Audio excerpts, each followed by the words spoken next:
नवरात्रि का उपवास और भूखी सास। सास ने पकड़ ली थी नवरात्रि के उपवास रखने की जिद। 9 माताओं के लिए 9 दिन व्रत रखूंगी। मैया की भक्ति में शक्ति है। मैया हमारे परिवार को अपना आशीर्वाद जरूर देंगी। लेकिन अपना शरीर तो देखिए माँ जी, आपका एक पाँव घर में रहता है और एक पाँव डॉक्टर के यहाँ। फिर से बीमार हो गई तो जय माता दी के साथ राम नाम सत्य भी। अरे राम राम राम, कैसी बातें कर रही हो बहू। राम नाम सत्य हो मेरे दुश्मनों का। मुझे व्रत रखने से मत रोको बहू। वरना देवी माँ नाराज हो जाएंगी। नहीं, तुम्हारी सासू माँ नाराज हो जाएंगी। अरे पर माँ, भूखे क्यों रहना है? देवी माँ थोड़ी ना चाहती होंगी कि उनके भक्त भूखे रहें। और आपकी तो सारी मनोकामना पूरी हो चुकी है ना माँ। लालच है बेटा, लालच बुढ़ापे में भी खत्म नहीं होती। अरे तुम चुप करो जी। तुम्हारी भी उम्र है भक्ति भाव करने की। ज्यादा बड़बड़ की ना तो तुमसे भी उपवास रखवा लूंगी। हाँ। अरे रौद्र रूप क्यों धारण कर रही हो मेरी माँ। रख लो व्रत। ठीक है माँ, बस अपनी हेल्थ का ध्यान रखना। अरे उसकी चिंता तुम मत करो बेटा। मैंने टीवी पे देख लिया है कि व्रत में क्या क्या खाने से शरीर में कमजोरी नहीं होती। अच्छा ही है, वरना ऐसा ना हो कि 9 दिन के बाद तुम मैया के द्वार की जगह सीधा हरिद्वार। अरे तुम मुझे हरिद्वार क्यों भेजना चाहते हो? क्योंकि अब तुम्हें मायके तो भेजने से रहा। बाबूजी, क्यों माँ को परेशान करते रहते हो? अच्छा माँ, ये बता दो कि आपको व्रत में खाने के लिए क्या क्या चाहिए होगा। सास के सामने सब हार जाते हैं। माँ के कहे सामान को बेटा लेकर आता है। नवरात्रि का पहला दिन है। नाश्ता कर लो, स्वस्थ रहो, मस्त रहो। मेरा व्रत से ध्यान भंग मत करो। अच्छा ठीक है ठीक है। भूख लगेगी तो मेरी तरफ मत देखना। आई बड़ी। तुम कोई खाना हो जो तुमको देखूंगी। आए बड़े। माँ जी, ये लीजिए आपका फरियाली मिक्सचर। इससे व्रत नहीं टूटेगा। अरे इतना सा? दिन भर भूखी रहने वाली हूं, थोड़ा तो और ला दे। पर ये सब तो सपोर्ट के लिए होता है ना माँ जी, पेट भर के थोड़ी ना खाना होता है। करवा चौथ का व्रत नहीं रख रही हूं जो कुछ ना खाऊं पीऊं। हाँ यार, ये तो मैंने सोचा ही नहीं। तुम इतने सारे व्रत रखती हो तो मेरे लिए करवा चौथ का व्रत क्यों नहीं रखती? अरे जुबान पे तुम्हारा नाम न रखूं, व्रत क्या खाक रखूंगी तुम्हारे लिए। माँ के कहने पर बहू और भी फरियाली ले आती है, जिसे खाकर माँ डकार मारती है। इतनी जोर से डकारोगी तो दुर्गा मैया भी डर जाएंगी। तुमने तो उनके शेर से भी तेज आवाज निकाल दी। अरे शेर के जैसा पंजाबी मारती हूं मैं, देखना चाहोगे? तुम्हें पता है ना, व्रत रखते समय हिंसा वाली बातों से, विचारों से और बुरी चीजों से दूर रहना चाहिए। सही कहा। बुरी चीजों से दूर रहना चाहिए। इसीलिए तो तुमसे दूर जा रही हूँ, दूसरे कमरे में। सास ने कई सारी ऐसी चीजें खाई जिनसे व्रत ना टूटे। बहू, सब्र का फल मीठा होता है। इसका मतलब ये थोड़ी है कि तू मुझे शाम तक फल नहीं खाने देगी। माँ जी, 1 घंटे पहले ही तो आपने इतना सारा।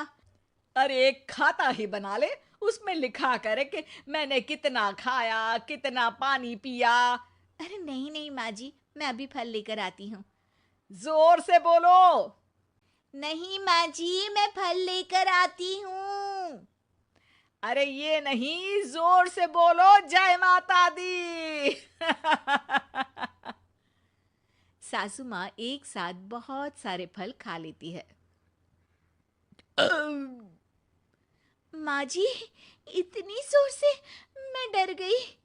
अरे भक्ति की शक्ति की पुकार है। पुकार नहीं, डकार है। हाँ हाँ ठीक है ठीक है। चिप्स और लेकर आना जरा, उससे भी व्रत नहीं टूटता। माँ जी, आज ही सब खत्म हो जाएगा, नाश्ते का ही टाइम है। अरे ठीक है ना बेटा, मैं अब कुछ खाऊंगी ही नहीं, तुझे इतनी तकलीफ है तो।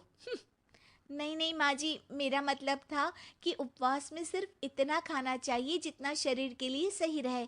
स्वाद के लिए खाने से तो अच्छा है कि उपवास ही मत रखो। माता जी की कृपा तो वैसे भी बनी ही रहती है। अरे वाह बहू वाह, एक ढोलक और हारमोनियम भी लेकर आना और प्रवचन करने लग जा। श्री श्री 108 बहु ईश्वरी माता। माँ जी, मैं आपके लिए चिप्स लेकर आती हूँ। बहू की सही सलाह को भी सास नजरअंदाज कर देती है। थोड़ी देर में बहू सास को चिप्स लाकर दे देती है। आलू की चिप्स, आहा मजा आ गया। आलू किसी भी सब्जी में चला जाता है। आलू पनीर, आलू पालक, आलू टमाटर, आलू भिंडी और तो और पराठे में भी चला जाता है। वैसे ही इंसान को भी हर स्थिति में आलू जैसा होना चाहिए। थोड़ी देर में वहां ससुर जी आते हैं। क्या चिप्स खा रही हो? अरे नहीं जी, दिख तो चिप्स ही रही है। अरे तो पूछ क्यों रहे हो? अरे गुस्सा क्यों हो रही हो? उपवास में गुस्सा नहीं करना चाहिए। और ऐसा तो है नहीं कि सिर्फ तुम उपवास करती हो, हमने भी तो किया होगा कभी। नहीं जी नहीं, तुम तो कर ही नहीं सकते। तुम उपवास में भी भेजा खाओगे और भेजा खाने से उपवास टूट जाता है। अच्छा थोड़ी सी चिप्स मुझे दे दो, मन ललचा रहा है। नहीं, उपवास के लिए है। तुम अपना खाना खा लेना जो भी बने। पूरा दिन सास कुछ ना कुछ खाती रहती है। जैसे ही रात होती है, बस उपवास हो गया, अब मैं खाना खाऊंगी। जो दिन भर से खा रही थी उसको क्या बोलते हैं? बाबूजी क्यों माँ को परेशान करते रहते हो? अरे लड़के, तेरी माँ दिन भर से इतना खा चुकी है कि देश में भूखमरी की समस्या इसी की वजह से बढ़ रही है। और खाने की दिक्कत नहीं है, कितना भी खाए लेकिन सेहत इधर उधर होती रहती है। कुछ ऊपर नीचे हो गया तो तेरी माँ खाने के बाद हाथ धोएगी और तू अपनी माँ से हाथ धो बैठेगा। अरे इत्तू सा तो खाया था, उपवास भी ना तोड़ू क्या? ठीक है, नहीं खा रही बस। अरे बहू तुम ही बताओ, ये इत्तू सा मतलब कितना खाया है इसने? ना जी ना, मैं कुछ नहीं बोलूंगी। खाना दे रहे हो या नहीं, या 9 दिन बिना जल के उपवास रख लूं? देने के लिए धमकी अच्छी है, सुनने में भी डरावनी लग रही है। पर जैसे तुम्हारी जुबान में स्वाद का खून लगा है ना, तुम भूखी नहीं रह पाओगी। मैं कसम खाती हूँ जी। अरे देखो, कसम भी खाओगी तुम। अरे कुछ और दे दो इसको खाने को। ये ले, दाल चावल खा ले बस। डॉक्टर भी कहते थे कि माँ को आए दिन पेट से जुड़ी समस्या रहती है। बस इसी के लिए घर वाले पहले उन्हें उपवास नहीं करने दे रहे थे, लेकिन जब उपवास करने दिया तो माँ ने इतना फरियाली खाया कि घर वालों की चिंता बढ़ा दी।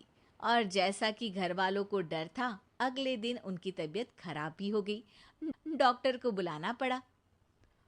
अरे जितनी बार आप बीमार होते हो उस हिसाब से तो मुझे एक क्लिनिक आपके घर में ही खोल लेना चाहिए। या फिर क्लिनिक में ही इनका एक अलग कमरा बनवा देते हैं डॉक्टर साहब।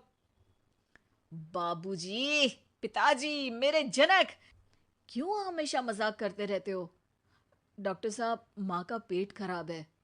क्या खाया था? जो मिला जो दिखा सब कुछ। अरे बस भी करो जी। बस तो तुमको करना था खाते वक्त। देखिए, खाना अच्छी बात है और उपवास भी आदमी को रखते रहना चाहिए, लेकिन तब जब शरीर लायक हो। पहले दिन ही बीमार हो गई तो 8 दिन कैसे होगा? आप व्रत मत रखो और खाने पीने पे ध्यान दो। मैं गोलियां दे रहा हूँ। आप भी कुछ खाने को ही दे रहे हो? हाँ, इससे जल्दी ठीक हो जाएंगी, समझ गई हैं आप? अब तो ठीक ही होना है ना मुझे। जोर से बोलो। जय माता दी। जय माता दी। जय माता दी।